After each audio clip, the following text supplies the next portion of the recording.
At the family dinner, I was lifting my glass when I heard it, my father's voice cutting through the chatter like a blade. Nobody needs your money or you.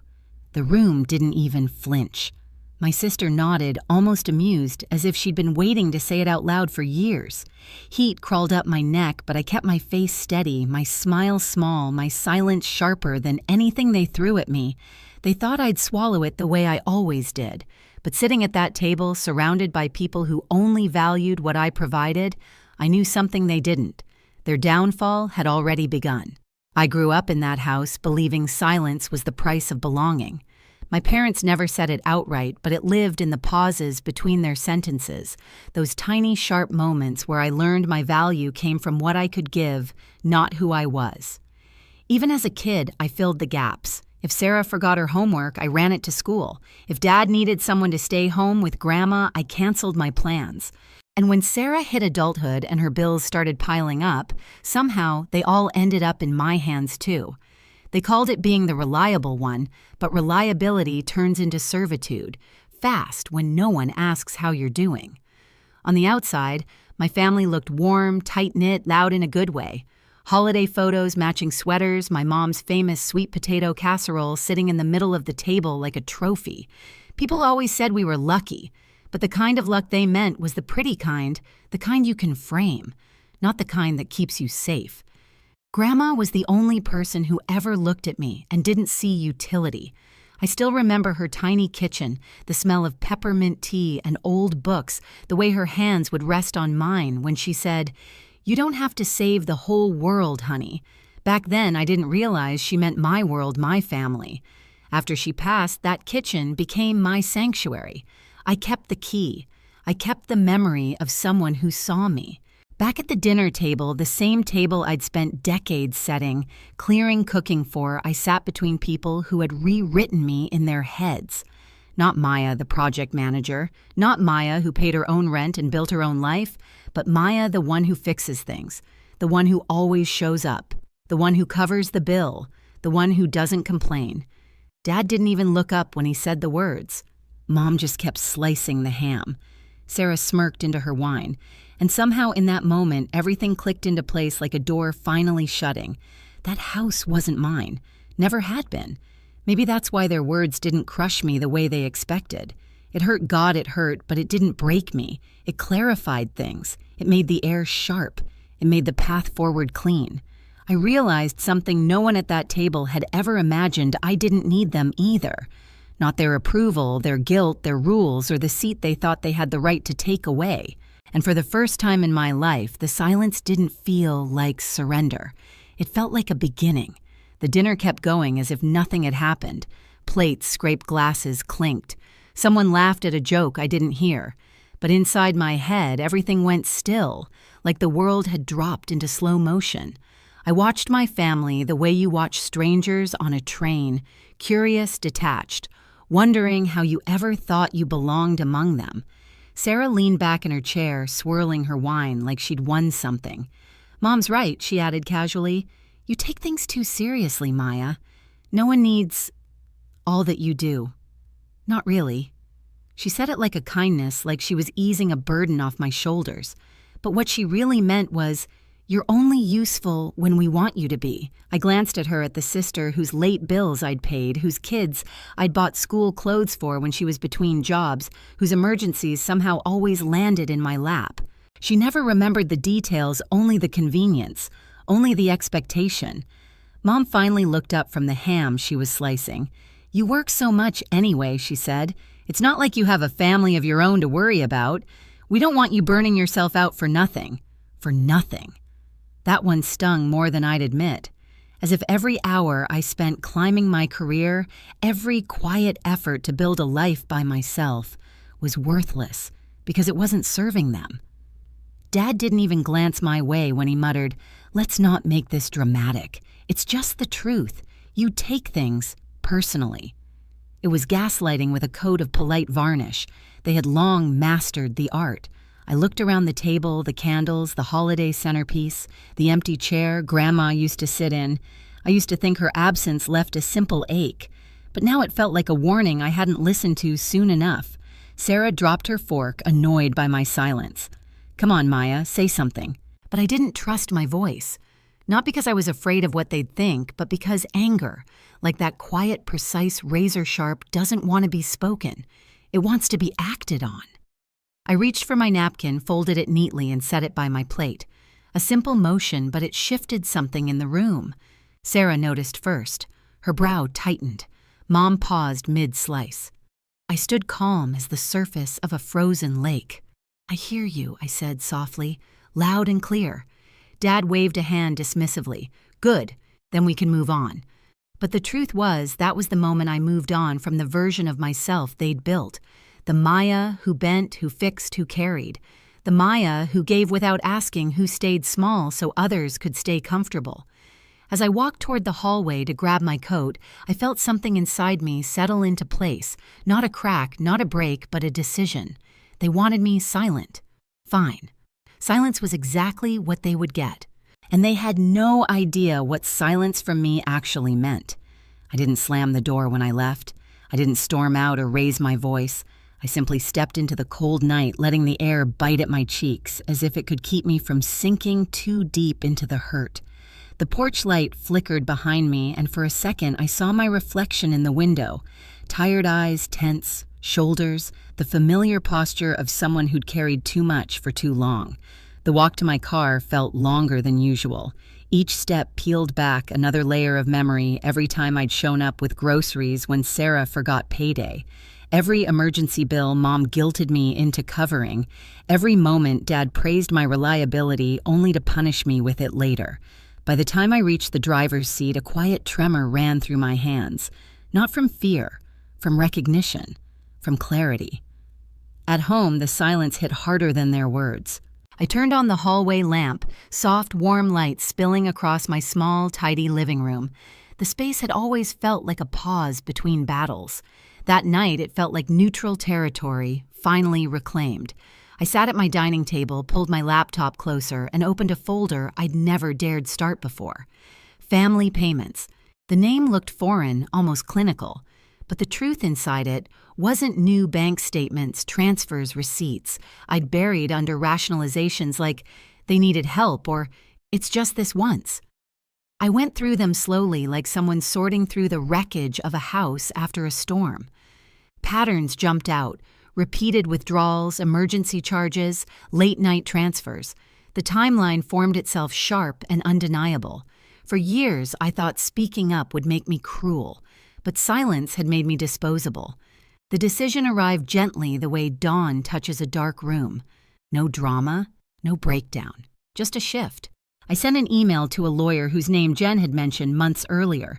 She once told me, if you ever get tired of being their safety net, call him. Back then, I laughed it off. Now it felt like the most natural thing in the world. I attached everything, every receipt, every transfer, every message. My cursor hovered over the send button. I breathed once steady, click. The file left my inbox quiet and final. They wanted a silent Maya. They were getting one. Just not the version they expected. The reply from the lawyer came faster than I expected. "I've reviewed what you sent," he wrote. "This isn't just family help. It's a pattern of financial exploitation. If you're ready, we can move forward. Ready." I stared at that word. Then I saw Dad's bored face in my mind, heard Mom say, "No one needed me." Saw Sarah smirking into her wine. I typed back one sentence. "I'm ready." The days that followed were different. I wasn't patching holes in someone else's boat. I was building a case. I met the lawyer in a small office downtown. He listened while I laid everything out from the first borrowed payment to the night they told me I wasn't needed. He asked questions, dates, amounts, exact phrases from their texts. "You understand," he said once we file this stops being private. It becomes a legal matter. They stopped being just family when they treated me like a walking account," I said. "We documented everything. Late-night transfers Sarah begged for. Emergencies Mom called about. Times Dad wrapped my help in words like duty. On paper, it was a straight line of withdrawals and guilt. When the fraud report was submitted, there was no thunderclap. Just a confirmation email and a message from my lawyer. They'll open an investigation." Meanwhile, my family noticed the shift. Sarah texted first. "You're acting weird. Is this about dinner? Mom didn't mean it." I didn't answer. Then Mom called. Then Dad. Voicemails stacked up. "We're worried about you. Don't take things so personally. Family talks, you know that." In one message, I heard Sarah in the background complaining that her card kept getting declined. I let it play to the end, then deleted it. 2 weeks later, my lawyer called. "They've opened an investigation," he said. "There's enough to move forward. They'll speak with you again and with them." "Them," I repeated. "You've been carrying this alone for years," he said. "It's theirs to carry now." The day it happened, the sky was a flat winter gray. My lawyer said I didn't have to be there when the investigators showed up, but I wanted to see the moment they realized I wasn't theirs to use anymore. From the street, my parents' house looked the same wreath, same crack in the step. Through the dining room window, I saw the table set my family in their usual places. I parked, walked up, knocked once, and let myself in. Mom looked up, startled. "Maya, you didn't say you were coming." I took off my coat, taking in the scene. Dad at the head of the table, Mom at his right. Sarah across from my old chair. Seth leaned back, relaxed. "Thought you didn't need me," I said. Mom's eyes narrowed. "Don't start." Sarah rolled her eyes. "You're seriously still on that?" I walked to my seat but didn't sit. I set my bag there instead. Dad cleared his throat. "Look, he said about what was said last time. Let's not blow it up." "We were just talking." Mom bristled. "I was just being honest. That's one word for it," I said. Seth snorted. "We said we don't need your money. Take the hint." I looked from him to Sarah. "Funny," I said, quietly. "Some people are very interested in where my money went." Sarah's laugh cut off. "What's that supposed to mean?" Before I answered, there was a sharp knock at the front door. 3 hard, measured hits that rattled the frame. The sound froze the room. Dad frowned. "Who is that?" "You should get that," I said. He pushed his chair back and went to the door. He opened it and stopped. "Good evening, sir," a man said. "Financial Crimes Unit. We're looking for Sarah and Seth Miller and Thomas and Elaine Carver." Silence dropped over the house. Mom stood up. "There has to be some mistake," she said. 2 investigators stepped inside badges visible. One held a tablet, the other a folder I recognized from the copies my lawyer had shown me. "There's no mistake," the woman said. "We're here regarding an investigation into alleged financial fraud and exploitation. We'd like to ask you some questions." Sarah's chair screeched back. "Maya," she hissed, "what did you do?" For the first time in a long time, I didn't shrink. I stayed silent, I said. "Then I started doing things you never expected." Seth stepped forward, face red. "You called the cops on your own family over a few transfers." The male investigator looked at him. "We're talking about years of unauthorized withdrawals and coerced payments. That's not a few transfers." "Please sit down, sir." Dad tried to pull himself together. "This is a misunderstanding. Any money moved around was family business." "Family business doesn't override the law," the woman replied. "You'll each have the chance to explain. For now, we need you to remain while we ask some questions." Mom turned to me, eyes wet. "Maya, tell them this isn't what it looks like." I met her gaze.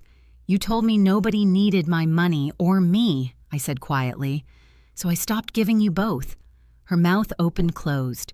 "We were upset. We didn't mean—" "You meant it enough to say it." I cut in. The words didn't come out as a shout. They came out level, held up by every drained account.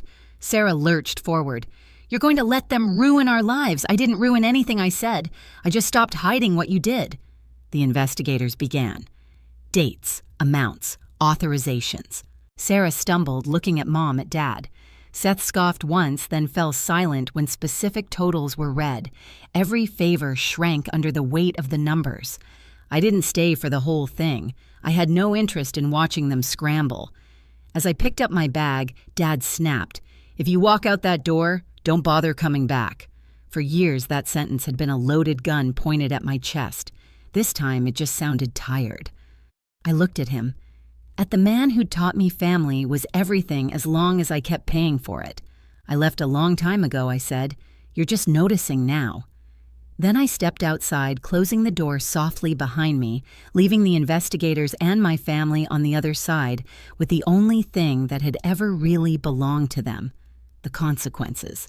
I drove away without looking back, but the fallout found its way to me anyway. 3 days later, Sarah's number flashed across my screen over and over until it finally stopped. Then came a text from an unknown number, Seth. They froze my accounts. I might get suspended. Fix this. I didn't reply. A week after that, Mom sent a long email layered with guilt and half apologies. We didn't understand how serious this was, she wrote. Your father is devastated. Please talk to us. The same man who told me nobody needed me was now begging for a conversation. Funny how quickly roles reverse when the money stops. Dad never reached out directly, but Jen did. 2 sentences. They're panicking. You did the right thing. Kelly sent a longer message thanking me for exposing what she'd seen, signs of for years. You were brave enough for all of us, she wrote. And somewhere between their unraveling and my quiet days alone, something shifted. I found a small apartment 2 states away, close to work, close to peace. No tense dinners, no sudden emergencies, no guilt disguised as love. For the first time in my life, the silence around me didn't feel like absence. It felt like freedom. Some nights I sit by my window with the lamp on low, watching the city move without me. I think about that dinner the words meant to break me, and how they ended up setting me free instead. I used to believe family loyalty meant endurance, absorbing every blow, filling every gap, paying every debt. But love without respect isn't loyalty, it's captivity. Walking away wasn't punishment, it was clarity. And is, the same silence they once mocked, became the boundary that saved me. If any part of my story feels familiar, if you've ever been dismissed or told you were too sensitive, you aren't alone. You deserve reciprocity, not extraction. You deserve to be seen, not spent. Share your experience in the comments. I read all of them. And if you want more stories like this, hit subscribe so you won't miss what comes next.